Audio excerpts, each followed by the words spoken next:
Hello everyone, कैसे हैं आप लोग। तो एक डाउट हमेशा से हमें ये रहा है कि सर अगर मान लीजिए मैं किसी को खून दान करूं तो मैं किसको दान कर सकता हूं, और अगर मुझे खून लेना है तो मैं किससे खून ले सकता हूं। यानी कि यहां पर से डोनर और रेसिपेंट कौन कौन हो सकते हैं, इस चीज को आज हम लोग बड़े आसानी से एक एनिमेशन के माध्यम से समझेंगे। तो जैसे कि हम लोग जानते हैं, अगर मैं डोनर की बात करूं तो डोनर कौन हो गया सर। डोनर वो हुआ जिसको खून देना है, राइट। तो यहां पे जब डोनर खून दे रहा है, अब मान लीजिए कि आपका जो डोनर है वो कौन सा है, ब्लड ग्रुप ए वाला है। अब ए ब्लड ग्रुप वाला किस किस को खून दान कर सकता है, मुझे कैसे पता चलेगा।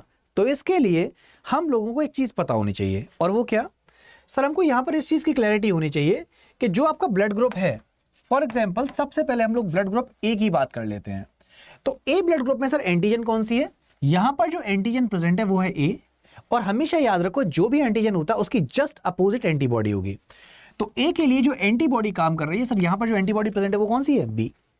अगर बी की बात करें तो बी में एंटीबॉडी कौन सी है सब, बी में एंटीबॉडी है ए बी में की अगर मैं बात करूं तो ए बी में कोई ऐसा एंटीबॉडी मौजूद नहीं है। और अगर हम लोग ओ की बात करते हैं तो ओ में एंटीबॉडी है ए और बी। अब यहां से सर मुझे एक चीज समझ में आती है कि जब ए को खून की जरूरत होगी तो सर जो भी खून देगा वहां पे चेक किया जाएगा कि वो ब्लड ग्रुप है कौन सा, क्योंकि इसके पास क्या प्रेजेंट है, यहां पर बी एंटीबॉडी प्रेजेंट है। तो आइए मैं इस एनिमेशन के माध्यम से समझाता हूं आसानी से कि ये क्या हो रहा है। जैसे मान लीजिए कि ए डोनर है, ए को खून दान करना है। अब ए किसको खून दान कर रहा है, तो यहां पर आइए रेसिपेंट देख लेते हैं। तो चलिए रेसिपेंट पे आगे बढ़े। तो यहां पर जो रेसिपेंट्स हैं सर, यहां पर रेसिपेंट्स हैं ओ, ए, बी और ए बी। जैसा कि मैंने अभी आपको समझाया, क्या बोला था मैंने मैंने आपसे बोला था कि सर ए बी के अंदर कोई भी ऐसा एंटीबॉडी प्रेजेंट नहीं है, यही बोला था। तो यहां पर देखिए, ना तो ए है ना ही बी है, यही था। वापस आ जाते हैं। ये देखो, ए में अगर मैं ए बी की बात करूं तो ए बी में कोई भी आपकी एंटीबॉडी प्रेजेंट नहीं थी, यही चीज वहां पर थी। ए में एंटीबॉडी बी थी, बी में एंटीबॉडी ए थी, और ए बी की बात कर लूं तो सर यहां पर, सॉरी, ओ की बात कर लूं, यहां पर दोनों की दोनों एंटीबॉडी प्रेजेंट है। आइए देखते हैं। तो यहां पे सर ओ में दोनों की दोनों एंटीबॉडीज, ए में बी, बी में ए और ए बी में कोई ऐसा एंटीबॉडी नहीं है। अब जब ए को खून दान करना है, अब ए किसको खून दान करेगा सर, अब यहां पे जब खून दान करने की बात आ रही है तो जैसी ओ को दान करता है तो ओ के पास तो सर ए और बी के लिए एंटीबॉडी प्रेजेंट है। तो यहां पे ए और बी एंटीबॉडी प्रेजेंट होने के चक्कर में क्या होगा, यहां पे सर रक्त का थक्का आपस में चिपक जाएगा और यहां पे डेथ हो जाएगी, यानी ब्लड की क्लॉटिंग हो गई। अगर ए को दान करता है तो सर यहां तो बी एंटीबॉडी थी, यानी कि ए वाला आसानी से दान कर सकता है। बी के पास सर एंटीबॉडी यहां पर ए मौजूद है, सर ब्लड का क्लॉटिंग हो जाएगी। सिमिलरली अगर हम लोग यहां पर बात करें ए बी की, तो ए बी में सर कोई एंटीबॉडी नहीं थी, मतलब बड़ी आसानी से खून दान कर दिया जाएगा।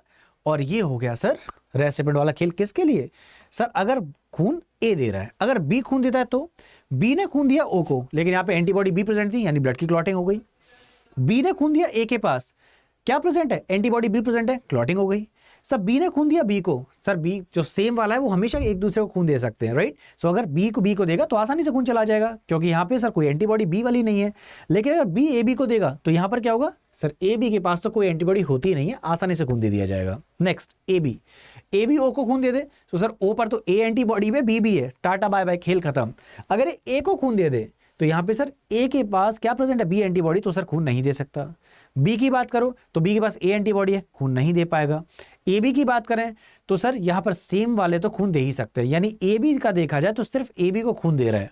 नेक्स्ट अगर ओ की बात करें, सर ओ जब खून दे रहा है ओ को, सर एंटीबॉडी ए बी है तो ओ से तो मतलब नहीं है, खून गया। ए के पास देखा जाए तो यस, ए को भी खून दे सकता है, बी को भी खून दे सकता है और ए बी को भी खून दे सकता है। तो यहां पर हमको यह समझ में आ गया कि सर ओ जो है वो यूनिवर्सल डोनर है, सबको खून दे सकता है। ये देखिए, ये रेसिपेंट्स, ये डोनर। तो ए को खून दे दिया, बी ए को नहीं दे पा रहा था, ए बी ए को नहीं दे पा रहा था, ओ ए को दे देता। सिमिलरली ए बी को नहीं दे सकता, बी को दे सकता है, ए बी बी को नहीं दे सकता, ओ दे सकता है। ए बी की बात करें तो ए बी में सर ए से भी खून ले लेगा, बी से भी ले लेगा, ए बी से भी और ओ से भी।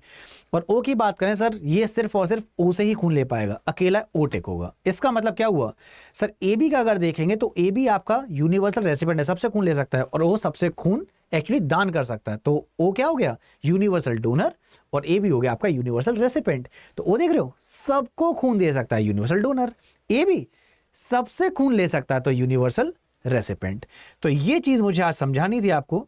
अब इसी प्रकार के और वीडियोस के लिए आप लोग जुड़े रहिएगा अड्डा 24/7 के साथ। एक इंपॉर्टेंट चीज, अब यहां पर सर आपको अगली वीडियो किस चीज की चाहिए तो कमेंट सेक्शन में जरूर बताइएगा। और यस, इस चार्ट को जरूर याद रखिएगा कि अगर ए ब्लड ग्रुप है तो एंटीजन तो सेम है, ये होते क्या, ये प्रोटीन्स हैं, लेकिन एंटीबॉडी जस्ट उल्टी है। तो ए में एंटीबॉडी बी प्रेजेंट है, बी में एंटीबॉडी ए प्रेजेंट है, ए बी में सर कोई ऐसा एंटीबॉडी है ही नहीं, तभी तो सब लोग उसे खून दे पा रहे थे। और अगर ओ की बात करें तो यहां पर एंटीबॉडीज ए और बी दोनों है, राइट। सो गुरुजी ये थी आज के लिए वीडियो। अब अगली वीडियो के लिए कमेंट में बताएंगे आपको कैसी वीडियो चाहिए, तो I will be waiting for you in the comment section. Till then सभी लोग अच्छे से ख्याल रखेंगे। Bye bye everyone, take care, जय हिंद।